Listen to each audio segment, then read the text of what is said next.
Payon Temple, entrée magistrale, avec un courant tellurique dynamisé là par cette passerelle.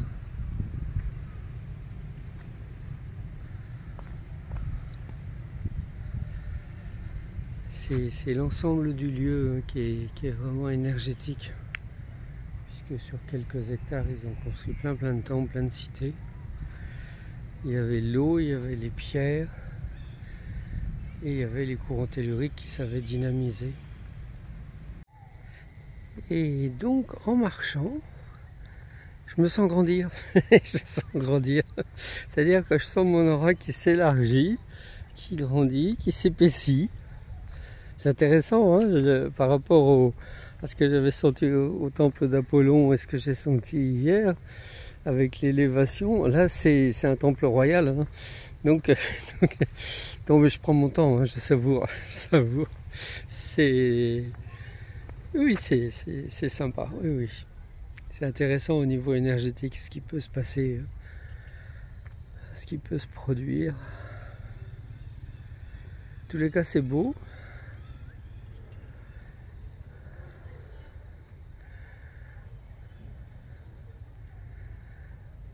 Oui, c'est intéressant au niveau du plexus aussi.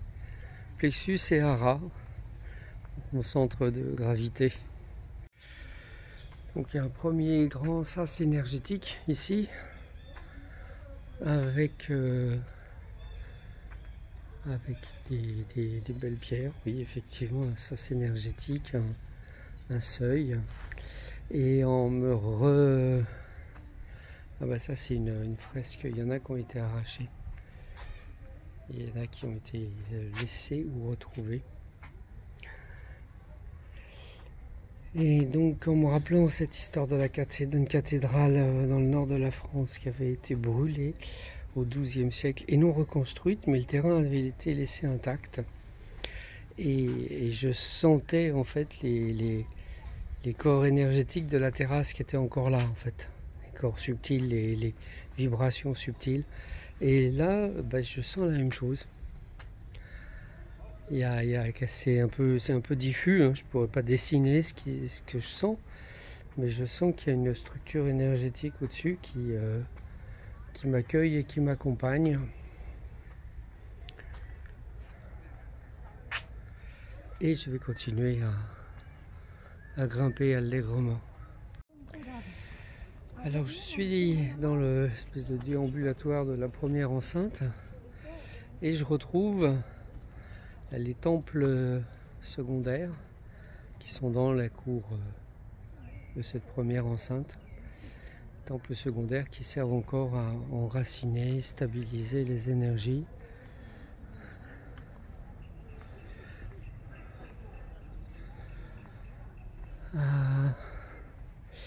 À activer des cultes secondaires. On retrouve une pierre au milieu, style Shiva Lingam. Voilà. Donc toujours cette construction, encore cette construction intelligente. Alors avec la construction de l'allée, je comprends mieux ma sensation d'élévation, de grandeur, de puissance issue de l'allée. Oui, tout à fait, avec cette construction ajourée. C'est très intéressant comme technique, je ne connaissais pas. Je suis pas sûr de reproduire dans mon jardin, mais en tous les cas c'est vraiment super. Alors je suis au nord du temple, où effectivement ils ont sauvé ce qui pouvait l'être encore. Mais je suis quand même impressionné par cette forme-là. On dirait un éléphant. On dirait énergétiquement un éléphant.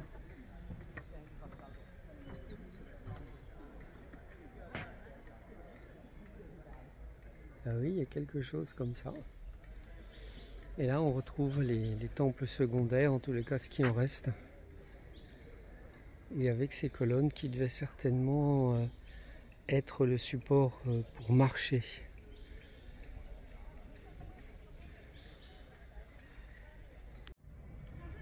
Me voici à la deuxième terrasse, avec encore ce déambulatoire, comme j'ose l'appeler. Et ça, c'est l'entrée est, parce que les seules entrées accessibles étaient plutôt sud et nord.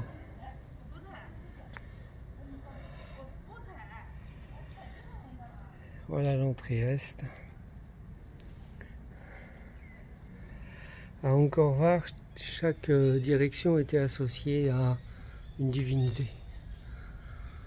De ce qui est écrit, Shiva, Vishnu, Bouddha, et certainement un quatrième.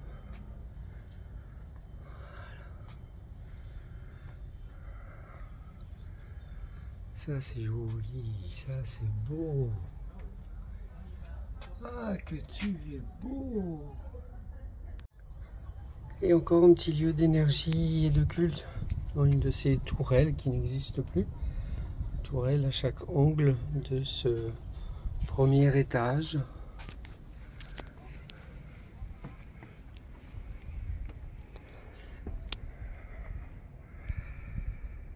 Voilà la tourelle, la grande tourelle de l'entrée est.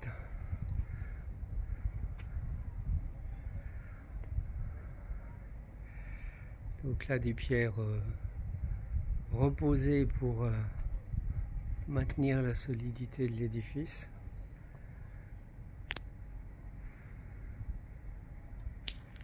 Et tout en haut la fleur de lotus.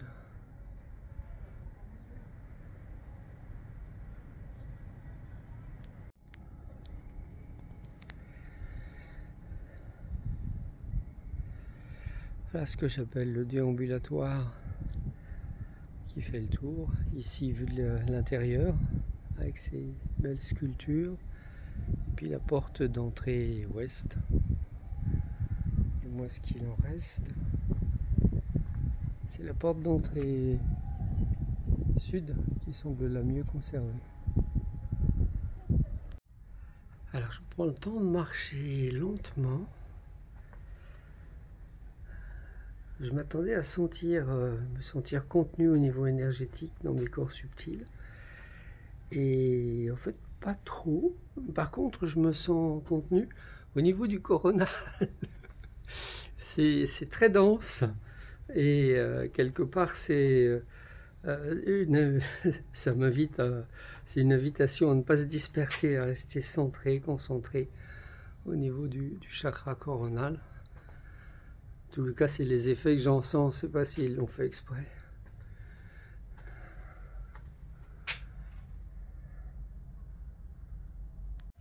J'ai l'entrée ouest dans le dos, et là je sens le courant d'énergie qui monte, qui m'accompagne. C'est comme si ça me poussait, notamment au niveau du sacrum. Ça me poussait à monter. Effectivement, une entrée ouest, je l'ai vu à Angkor Wat, c'est aussi ici l'entrée du pouvoir.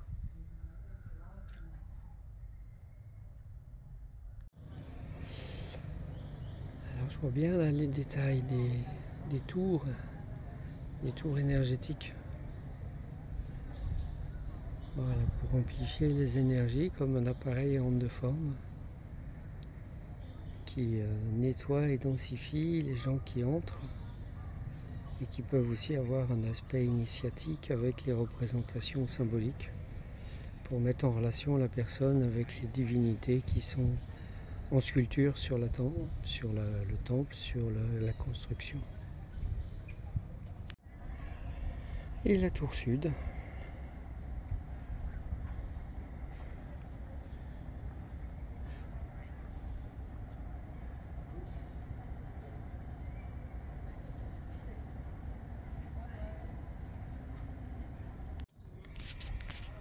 La tour est,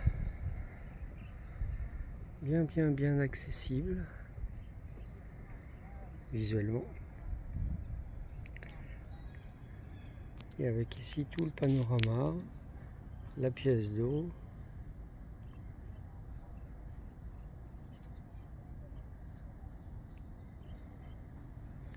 et l'allée royale qui m'attend plus.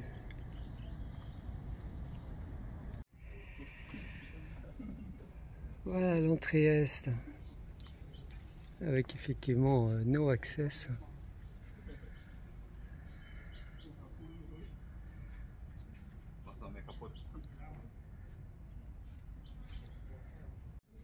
Et donc là en m'y mettant, je sens le courant tellurique lumineux.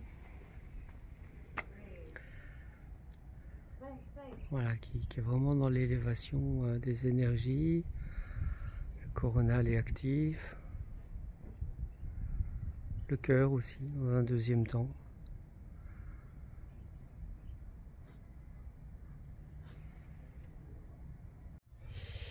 Et pour finir, l'assise énergétique. Donc toute la hauteur de la masse et de la structure du temple pour arriver au sommet là, de l'élévation, de l'élévation, de l'élévation, de l'élévation tout en haut. Avec la confluence des 4 directions et des énergies célestes et de l'énergie d'enracinement justement due à cette structure, cette méga structure très haute.